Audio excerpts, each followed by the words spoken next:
up and getting kids like, look at this space. There's so much agency.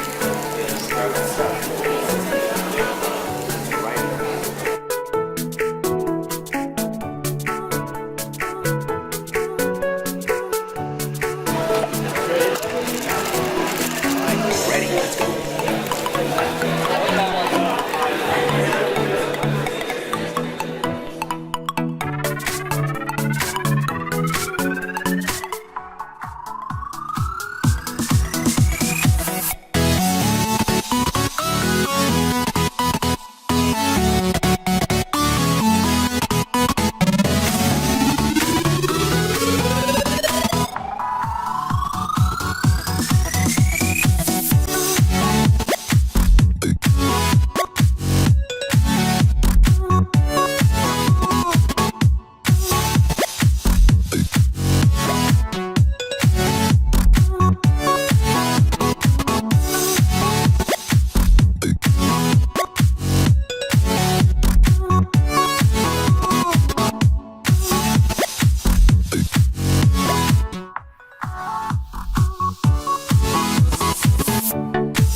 Hey guys, so just finished with day one of Picademy and super tired. There's a lot of information, tons of good stuff, and this is kind of the medium that I want to choose to reflect instead of writing it down.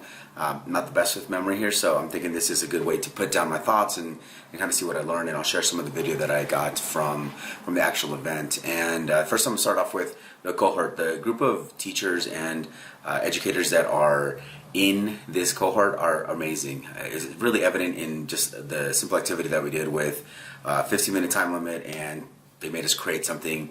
We just learned a simple concept, and they said create something from nothing, right? And they gave us just some simple parameters, and it was a ton of fun, and the stuff that some of the educators made was pretty awesome. It's pretty evident to me that Picademy and the organization they're really interested in supporting teachers that are interested in coding, programming, physical computing. They really want to get this out, and if you want to do coding, they have an avenue. If you want to do physical computing, they don't really necessarily care as to how you kind of go about it, but they're there to support, and they have tons of resources, and that's nice, because that's the kind of stuff that I want to bring to the Valley, Palm Springs, Unified. And so it was nice to see that and to get some of that support. Now, as for the content, super mind-blowing. A lot of times I spend a good amount of time just kind of like a vast array of information, but this time was different because I got to go deeper into the content, deeper into understanding of what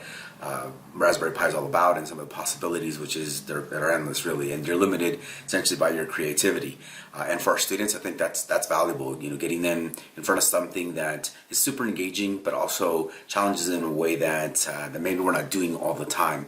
And I'm not going to say that you're going to use a Raspberry Pi every day, but it's a nice tool to get students involved or get them exposed to some of that thinking that sometimes we don't get a chance to execute in our classrooms. So I'm really excited. There's so much information. I wouldn't be able to just kind of share all that. I'll essentially put some video B-roll together of some of the things that I saw and what we were able to make, and just some of the fun stuff that we were able to do. So anyway, first day, super success. Loved it. Can't wait for day two. I know I'm tired. I need to get some sleep. But anyway, I will see you tomorrow.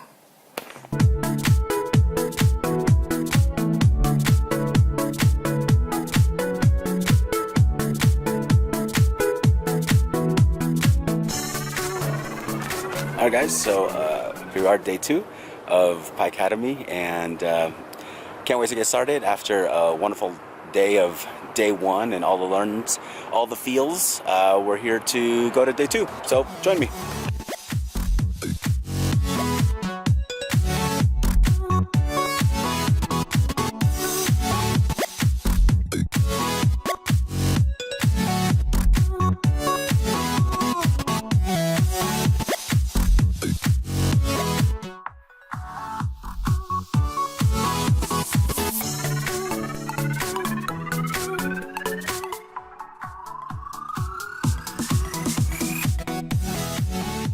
All right, so what did I think? Day 2 over, all set, time to think. First, there's a lot of information. Again, day 2, I would say even more challenging than day 1, in the best way possible. I did feel like people in this room were really there to learn something new and to challenge themselves. And I was really challenged. Day 2 was mainly about coming up and thinking of something that didn't exist and creating a solution for it. Now, that seems super vague, but that also led to some interesting projects. Teachers and librarians and TOSAs, all of us in the room really had to think about a problem and then address it using anything and everything that we've learned, which is a tough task.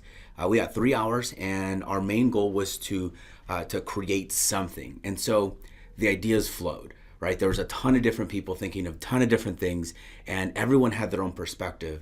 But what was great is that we all came together at some point. We all self-grouped too, which was interesting. And then from there, you created this idea. So our idea, I'll just speak from my experience, was really challenging. We decided we wanted to create a way for a chicken coop to notify us if it was too hot, if the humidity was too high, and if our chickens in the coop were in danger. And initially we're like, this can't be that difficult. Temperature sensors, Raspberry Pi should be good to go. But there were some challenges, and that's what was amazing about it. You thought you had these ideas and you thought you kind of knew it, and then they said go. Right, and then you run into real life problems. Like, you really need to code the Raspberry Pi to do exactly what you want it to do, we wanted it to tweet out if the coop got too hot. We wanted to get notified via Twitter. So we got through the components. We really challenged ourselves. We got it to essentially give us a temperature readout if it was above or below a certain temperature, and then the Twitter component as to whether or not the chicken was fine or if they needed help. But we didn't actually get it to finish. And that was kind of the point. It wasn't really about finishing. It was about failing through and stumbling through as a team and coming up with a solution that wasn't finished, but it was your vision, and to struggle through it. So it was a lot of fun. So many good projects. I really hand it to my colleagues that we felt came up with some amazing things in such a short amount of span. There was a pinball machine, had Babbage cut in half for that one. We have self-talking history project, essentially. There was a lot of cool things, and I learned so much. It's an honor to be Raspberry Certified Educator. Really was those connections, the people that were in that room. I really want to say thank you to them, the coaches, and Raspberry Pi organization, the foundation. They did such a good job, and I'm really happy I've got to go. I'm really honored to be a part of it. I learned so much, and I've got a ton of next steps. To my team that came from Palm Springs or the Coachella Valley area, I feel like we really have an idea as to what we want to do. I can't wait to show you guys what we make, and thanks for listening. See ya.